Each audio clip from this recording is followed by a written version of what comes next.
নমস্কাৰ ঘৰুৱা বিধানৰ আজিৰ ভিডিঅ'টোলৈ আপোনালোকক স্বাগতম জনাইছোঁ।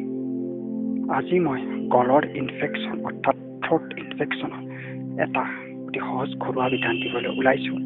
চ' ভিডিঅ'টো সম্পূৰ্ণৰূপে চাব। প্ৰথমতে জানো আহক থ্ৰট ইনফেকশ্যনৰ কাৰণবোৰ। থ্ৰট ইনফেকশ্যন বিভিন্ন কাৰণত হ'ব পাৰে,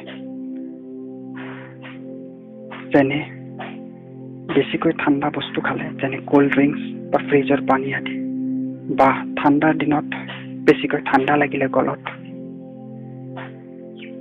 টনচিলাইটিছৰ কাৰণেও অৰ্থাৎ টনচিলৰ কাৰণেও থ্ৰট ইনফেকশ্যন হ'ব পাৰে, বা ফেৰিংলাইটিছ যদি হয় তেতিয়াও থ্ৰট ইনফেকশ্যন হয়।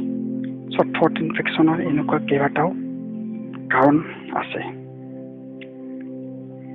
চ' গলত বেছিকৈ ঠাণ্ডা লগাব নালাগে। যদি থ্ৰট ইনফেকশ্যন হয়, কুহুমীয়া গৰম পানীত অকণমান নিমখ মিলাই কুলুকুলি কৰিব লাগে, তেতিয়া আৰাম পোৱা যায়। এতিয়া জানো আহক থ্ৰট ইনফেকশ্যনৰ ঘৰুৱা বিধানটোনো কি। এগিলাচ গৰুৰ গাখীৰ, গৰম গাখীৰ, এগিলাচ গৰুৰ গৰম গাখীৰত এচামুচ হালধি গুড়ি, পেকেটৰ হালধি গুড়ি নহয়, ঘৰতে শুকুৱাই কেঁচা হালধি শুকুৱাই বনোৱা হালধি গুড়ি লগত এচামুচ ঘিউ মিক্স কৰিলে ভালকৈ ঘুটি ল'ব, আৰু অকণমান যেতিয়া ঠাণ্ডা হ'ব, খাব পৰা হ'ব, তেতিয়া সেই গাখীৰ গিলাচ লাহে লাহে চিপ চিপ কৰি খাব। দেখিব আপোনাৰ গলৰ ইনফেকশ্যন অতি সোনকালে কমি যাব। এই বিধানটো কৰিব, যেতিয়া গলৰ ইনফেকশ্যন হয় নিশ্চয় আৰাম পাব।